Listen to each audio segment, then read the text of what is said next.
Pride Month got hijacked. We had some interesting primary results on June 2nd, and Bernie Sanders wants to seize private companies. So what's new?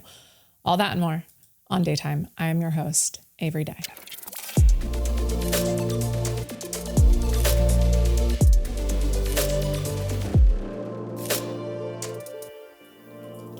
It's June, so happy Pride Month.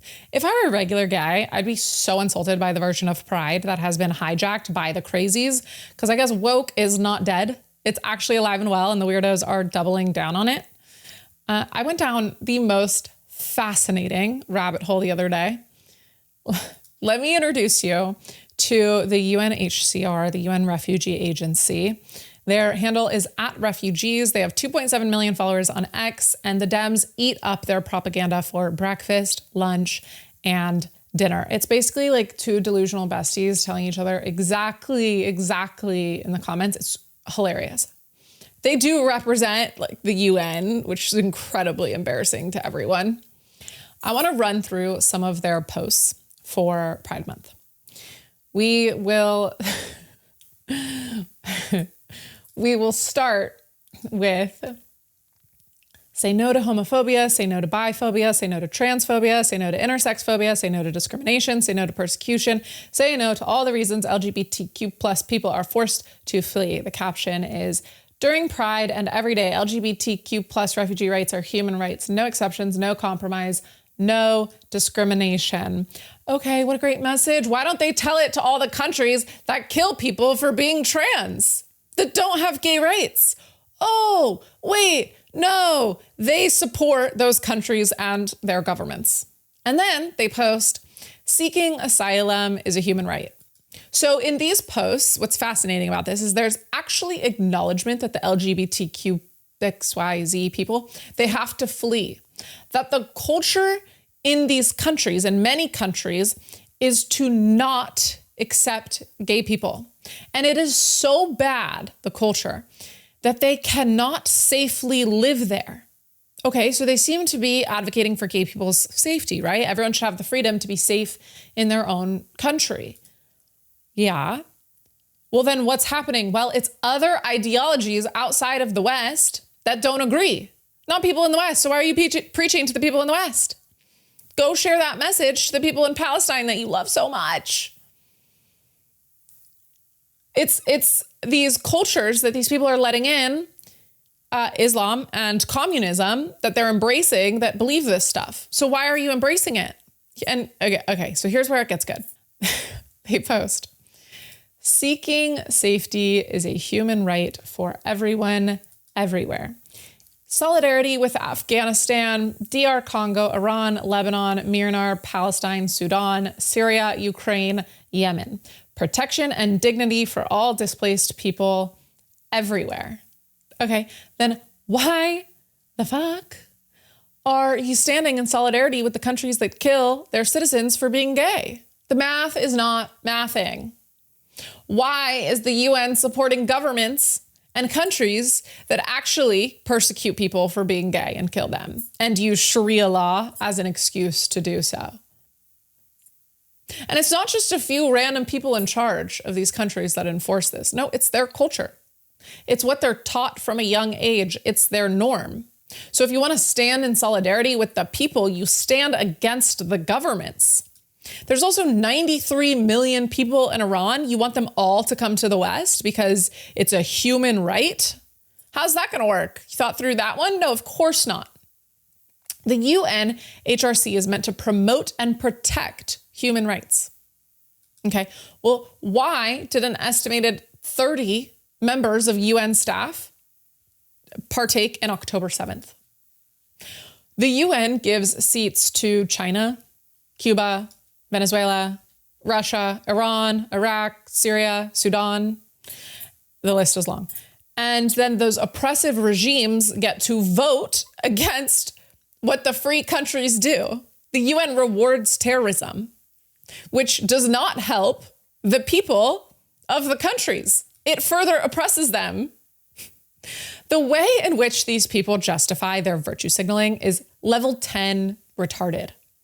It takes basic critical thinking skills to destroy this way of thought, but people would rather say things to feel good about themselves than think critically and come up with tangible solutions to the problems at hand.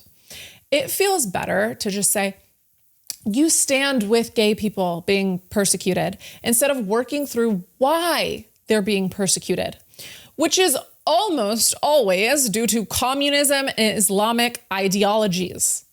The two ideologies that the left in the West are embracing. And then if you're a critical thinker, you go to the next step. Well, what about Islamic teachings is it that's killing gay people? Why can't people be openly gay in communist countries? Oh, well, turns out Islam is not just a religion, it's a culture. And in that culture, extremist ideas take hold because there's a cultural issue.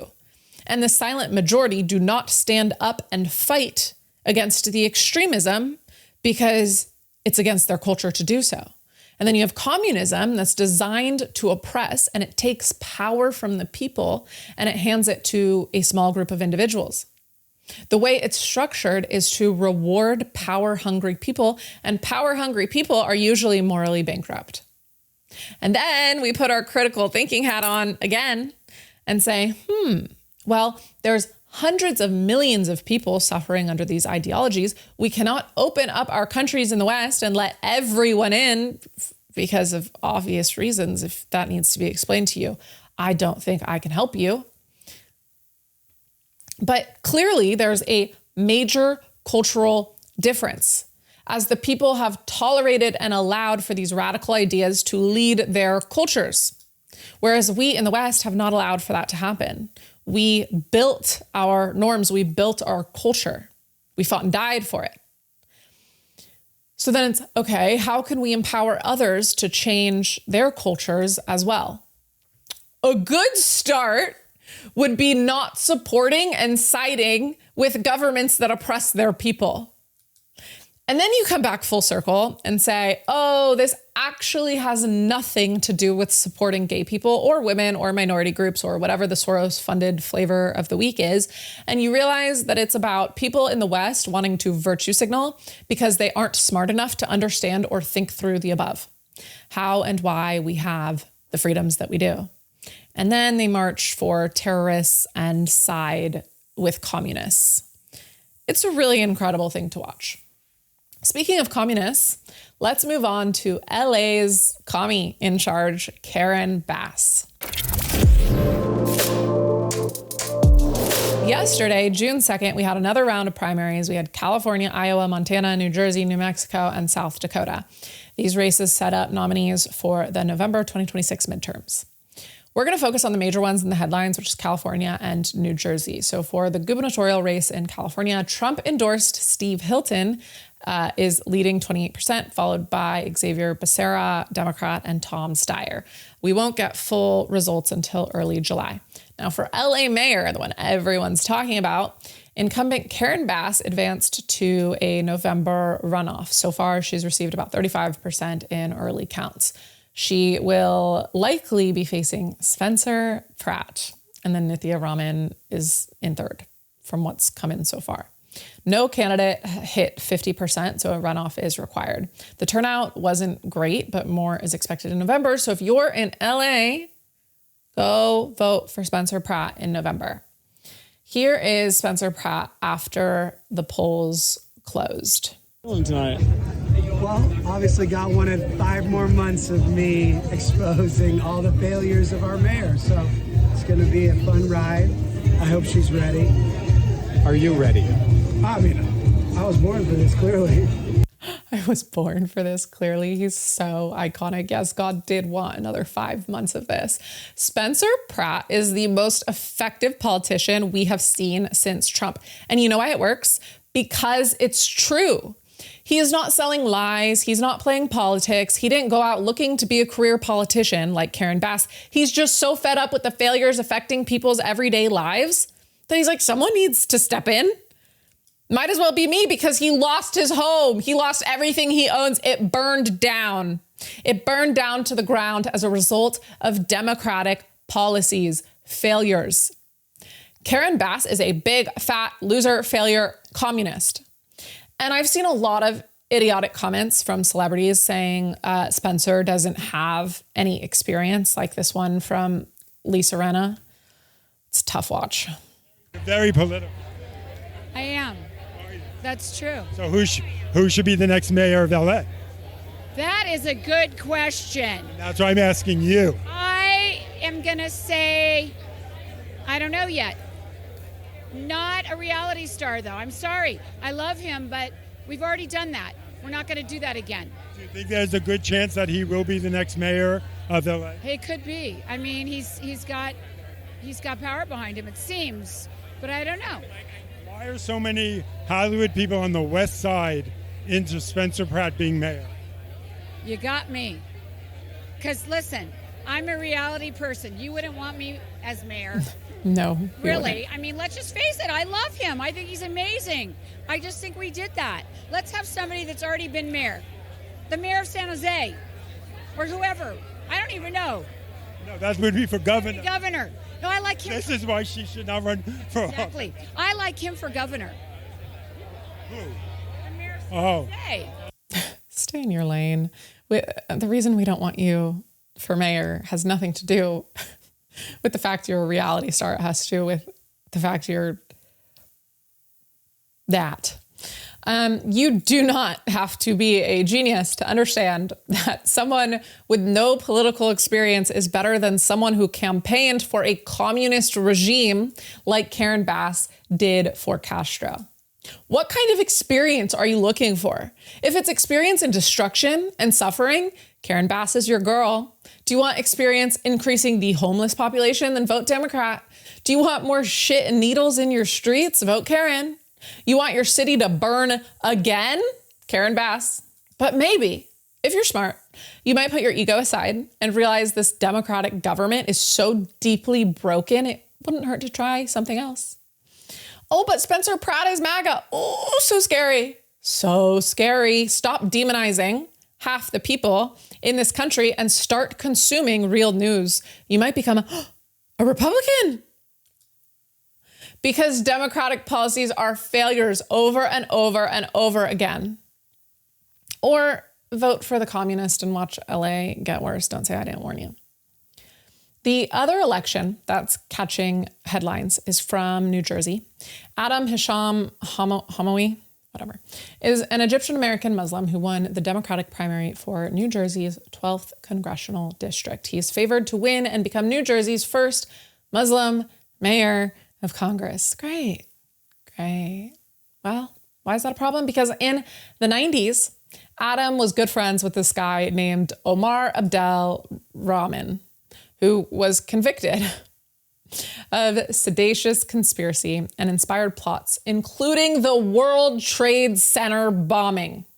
His followers were directly involved in that attack and other planned attacks on New York landmarks. This guy's known as the infamous Blind Sheikh. He was also an influential figure among Al-Qaeda terrorists. How close were they?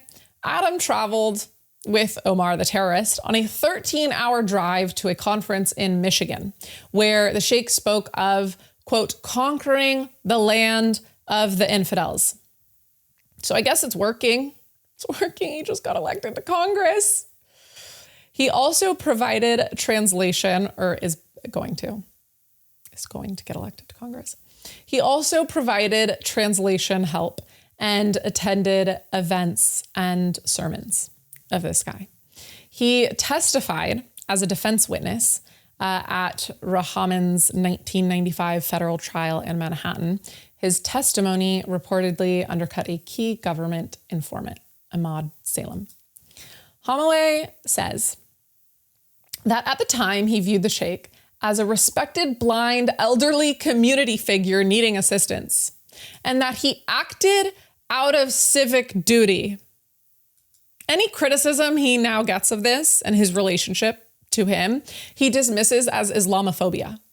Oh, if you point out my ties to terrorism, you're the problem and you're Islamophobic. There have also been reports of Hamowy volunteering in Bosnia with the Benevolence International Foundation, which is a group that was later designated as an Al-Qaeda front for terrorist financing. So yay, first Muslim member of Congress for New Jersey. What a win. Not. Okay, moving on to Bernie Sanders plans to propose the American AI Sovereign Wealth Fund Act. The core idea is to impose a one-time, which it's never one time. No time has the government ever imposed a one-time tax. That's a lie. That's a lie. Lie, lie, lie. Okay. Imposing a one-time 50% tax on the stock of the largest US AI companies such as OpenAI, Anthropic, XAI. So this would transfer ownership shares to create a federal sovereign wealth fund. The government would gain a direct 50% stake, including voting rights and board representation. Could you imagine the government appointing competent people to the boards of these companies? The government can't do anything with competence. He released this 6-minute video. Here it is. Hey everybody, thanks very much for joining me. I probably don't need to tell you that artificial intelligence will almost certainly be the most transformational technology in the history of the world. It will profoundly affect the lives of every man, woman, and child in our country and, in fact, throughout the world. It is already bringing significant changes to our economy, our democracy, our emotional well-being, our environment, and how we educate and raise our kids. There is also a very real fear that as AI becomes smarter than human beings, it could eventually function independent of human control with potentially catastrophic consequences. The question is not whether AI will change the world. It will. The question is who will own and control that future, who will benefit from it, and who will be hurt by it. Will AI be used to make life better for working families? Will it help us eliminate poverty, extend life expectancies, and help us solve the climate crisis? Or will the future of humanity be determined by a handful of billionaires who have developed AI to become even richer and more powerful than they are? That is the fundamental choice before us. And let us be clear, AI was not created out of thin air. The foundation of AI is our collective human intelligence. Let me repeat that. The foundation of AI is our collective human intelligence, our books, songs, artwork, journalism, computer code, scientific research, videos, conversations, images, and ideas spanning generations.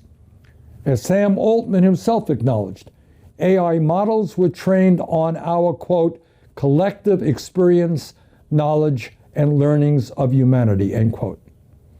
The reality is that big tech oligarchs have fed this knowledge into their AI models without permission, acknowledgement, or compensation. In other words, the creative work of millions and hundreds of millions of people has been stolen by the wealthiest people in the world. The time has come to reclaim what was stolen from us. Since AI is built on the collective knowledge of humanity, the wealth it generates must benefit humanity, not just Elon Musk, Jeff Bezos, Mark Zuckerberg, Larry Ellison, and other billionaires, or the venture capitalists and Wall Street firms who see AI as the next great wealth extracting machine. And that is why in the coming weeks, I will introduce the American AI Sovereign Wealth Fund Act. This legislation would give the public a direct ownership stake in the largest AI companies in America through a one-time 50% tax not on profits, but on stock. It would do two extremely critical things. First, it would give the American people a direct role in determining the future of this technology. No longer would the future of AI be dictated by a handful of big tech oligarchs while the rest of the world sits back and watches them do what they want. Secondly, it would guarantee that the trillions potentially created by AI are used to improve the lives of all of us, not simply to make the richest people on earth even richer. And I have to tell you, this is not an original idea. OpenAI has proposed creating a public wealth fund to give every citizen a stake in AI-driven economic growth.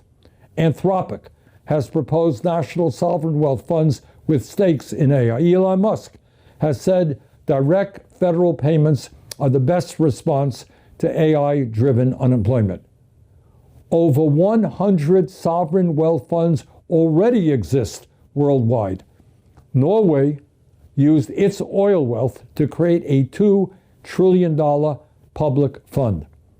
Alaska created a sovereign wealth fund that has paid dividends directly to residents for decades. Every year, people in Alaska get a piece of the action from their oil revenue.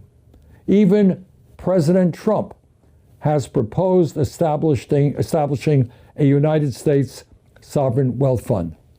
The billions, if not trillions, generated by this legislation would provide direct payments to the American people and help guarantee health care, education, and housing as human rights. The principle is quite simple. When a public resource generates wealth, the public should share in that wealth. Artificial intelligence is being built on a public resource far more valuable than oil. It is the accumulated knowledge, creativity, and labor of all of humanity. Bottom line, the future of AI must not be decided behind closed doors in Silicon Valley. It must not be dictated by billionaires seeking to maximize their power and profits.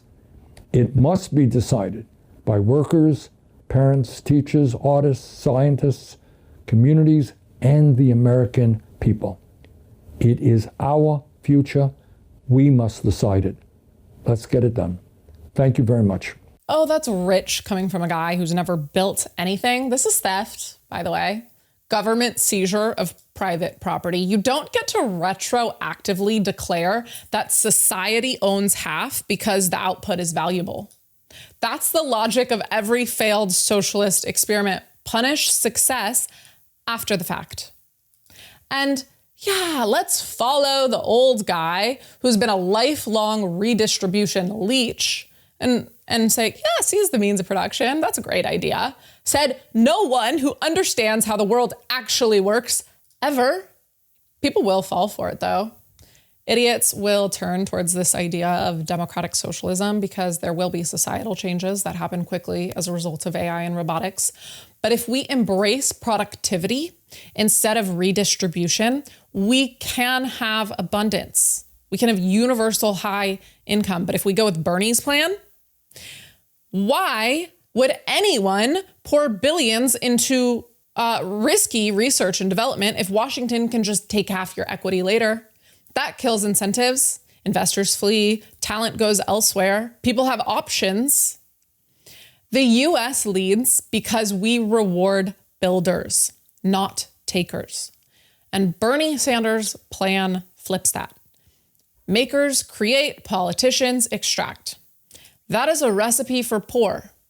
Poor everything. Poor everything. Everyone just becomes poor.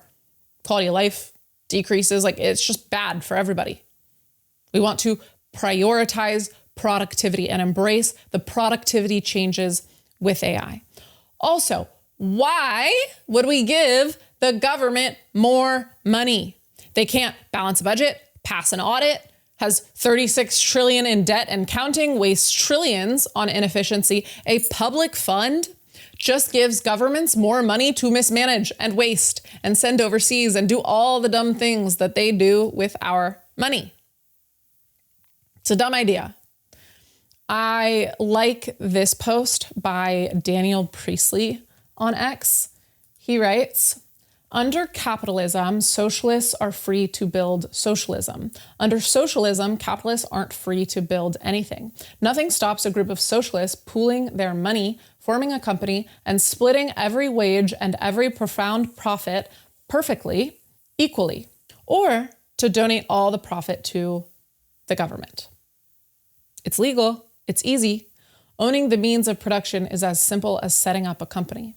Marx wrote his manifesto before the invention of limited liability companies. Back then, seize the factory meant seizing it from a handful of families who could afford one. That argument expired the day anyone could start a company with limited liability, raise investment, and hire who they want. Socialists are free to lead by example and demonstrate their system works. They can out-recruit, out-motivate, out-build, and out-innovate based on their ideas if they like. It would prove the philosophy works. Capitalism will happily host their experiment. The fact that nobody does this tells you a lot. Dead on the money. Perfect. No notes, Daniel Priestley. And that is what we have for you today. Stay grateful, stay accountable. We will see you next time.